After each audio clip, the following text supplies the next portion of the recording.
दिनांक 7 जून रोजी युवती येथील महिला पुरुष यांच्यासह उद्धव बाळासाहेब ठाकरे गटाचे जिल्हा संघटक डॉक्टर गोपाल भाऊ बच्चिरे, ॲडव्होकेट दीपक मापारी, गजानन जाधव, दशरथ शिंदे यांच्या नेतृत्वाखाली अवैध दारू बंदीसाठी एल्गार मोर्चाचे आयोजन करण्यात आले होते। लोणार पोलीस स्टेशनचे ठाणेदार निमिष मेहत्रे यांनी निवेदन दिल्यानंतर मोर्चाची समाप्ती झाली। त्यानंतर शिवसेना उद्धव बाळासाहेब ठाकरे गटाचे जिल्हा संघटक डॉक्टर गोपाल भाऊ बच्चिरे यांनी पत्रकार परिषदेत पत्रकारांना या मोर्चाची माहिती दिली।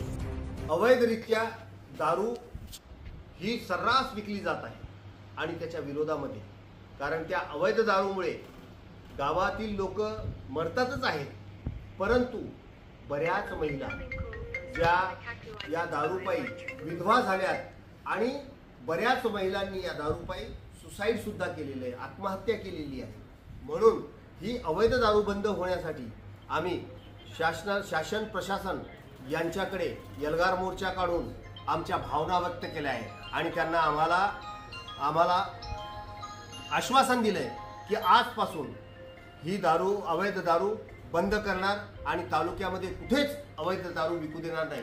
मी डॉक्टर गोपाल बच्चिरे, जिल्हा संघटक, शिवसेना उद्धव बाळासाहेब ठाकरे। जय महाराष्ट्र।